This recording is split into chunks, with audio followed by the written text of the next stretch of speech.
If you've got £100,000 in a pension pot and you're thinking about retirement and wondering if that's enough to allow you to step away from working, but you don't understand how much income that pot could pay you, don't worry.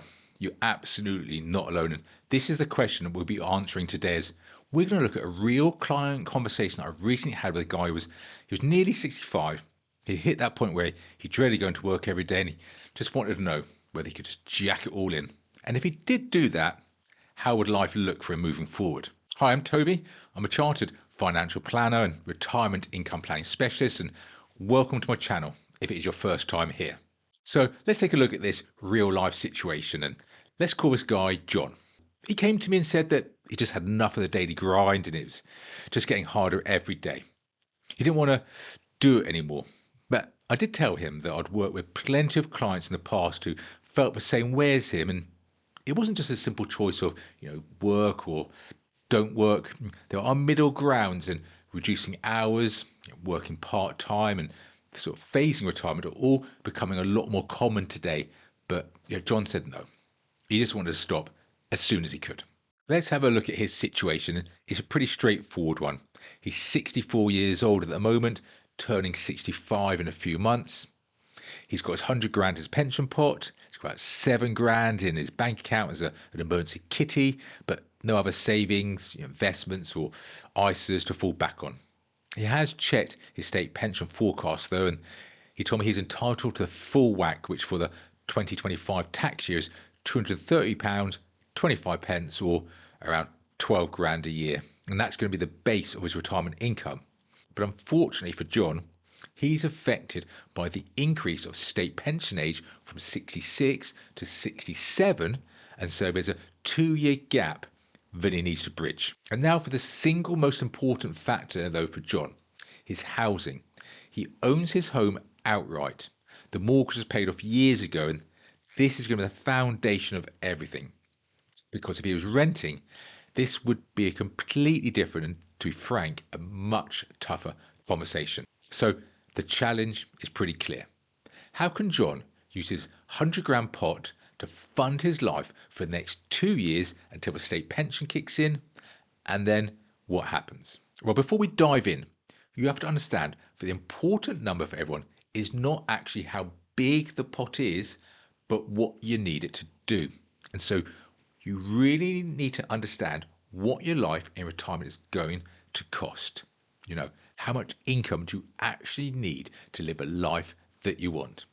And most people I meet don't have a clear idea or any idea of what they spend or what they need. And so I tell them all, without this one number, we can't do any real meaningful planning. So our first job was finding out how much income John actually needs. His essential outgoings were pretty easy to work out as he paid his bills through direct debit and standing order. Council tax for a band B with a single person's discount was around £130 a month. Gas and electric 140, water 60, TV license was 15 quid, Netflix and Amazon another 30, his broadband was 35, and his mobile phone was about £25. We looked through his bank statements as well, and we found that he was spending about £260 a month on food. These essentials come to about £700 a month, which is £8,400 a year. But let's be honest, that's just surviving, and just surviving isn't anyone's goal. We should all be aiming to live our best life, as this is not a dress rehearsal. And for John, we drilled into this, and he told me that he wanted to have some breathing room for repairs and maintenance on his home. He would have some money for clothes and hobbies, a few quid to go out for a beer with his friends, spend an afternoon watching the local football team get hammered, and enjoy the odd weekend away. So we agreed a target income of £14,400 per year, which gave him an extra 500 quid per month to play with. You might have heard of the pension industry's retirement living standard, which has been developed to help people picture what kind of lifestyle they could have in retirement and the costs involved. As you can see, for 2025, they say a minimum lifestyle for a single person requires around £13,400 a year. A moderate life needs 31,700 and a comfortable one costs 43,900. So with that £14,400 target set, how does he fund the 2-year gap? And the most common path I see, and to be honest, the most frustrating, is that most people just go and grab that 25% tax-free pension cash straight away. Just seems like the obvious answer. Yeah, looking at a £100,000 pot, that's a £25,000 lump sum, which is almost 2 years' income right there. However, then in future, every penny that you take out of the remaining pot will be subject to tax, and there is a smarter way. For John, instead of just taking tax-free cash, he could take slices out of the pension in which every withdrawal is split, with 25% tax-free and 75% taxable. So that means that the remaining invested pension pot still has 25% tax-free cash to be used later. So in year 1, John takes a little bit extra and withdraws £15,000. And this here is a part that most people miss because, you see, we all have a personal tax allowance, which is the amount of income you can have before you pay tax.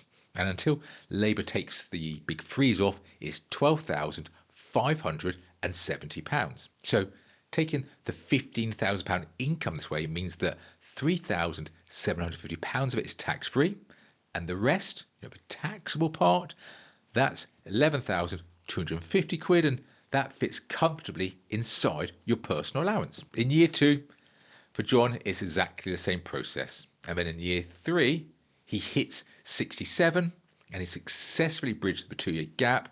He's had £30,000 out of his pension and he's paid no tax.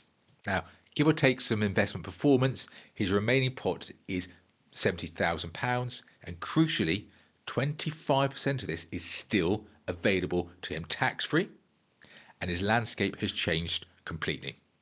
State pension kicks in, and suddenly John has a guaranteed inflation-proof income of around £1,000 per month, and his essential costs of £700 a month are now comfortably covered by state pension alone, and he's got £300 left over. This means the pressure on his remaining £70,000 pension pot is eased greatly. So what can he safely withdraw? And there have been a lot of studies into understanding what could be a sustainable withdrawal rate. And a common amount you might have heard of is the 4% rule, which was developed by financial planner Bill Bengen back in the 1990s.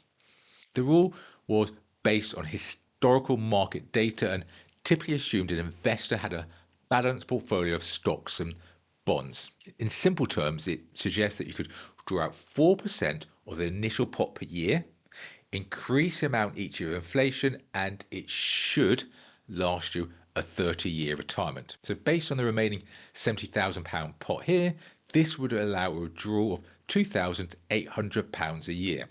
But this is all based on US investors and pensioners, and in the UK, the rate is accepted to be a little bit lower.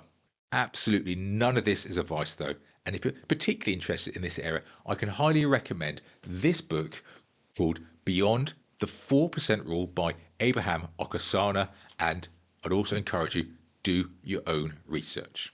So let's add this pension pot income to his state pension, and this gives him a total pre-tax income of £14,773, and now we have to account for the tax, which works out to be about £300 a year. Leaves him with just shy of £14,500 per year to play with. Is it a luxury lifestyle? Absolutely not, but it covers what he needs and it allows for a simple, dignified and hopefully a stress-free retirement. But there is a dark cloud on the horizon in the form of the cost of care. And this is not cheap. Residential care in the UK currently costs, on average, and depending on what region of the UK you're in, about £1,300, £1,400 per week, which is it's about 70 grand a year. Nursing care costs even more, averages sort of £1,500, £1,600 or more, and that's about 80 grand a year. So your entire £100 pot would barely last a year. But what this does do is brings us back to John's secret weapon, his house. Owning your own home outright is the biggest lever for making a modest pension work. Later in life, you could explore releasing equity from your property to provide a lump sum or some regular income. And more than that, the equity in your home is a realistic way to pay for significant care costs should they arise. And look, I get it. People want to leave a legacy behind for their family.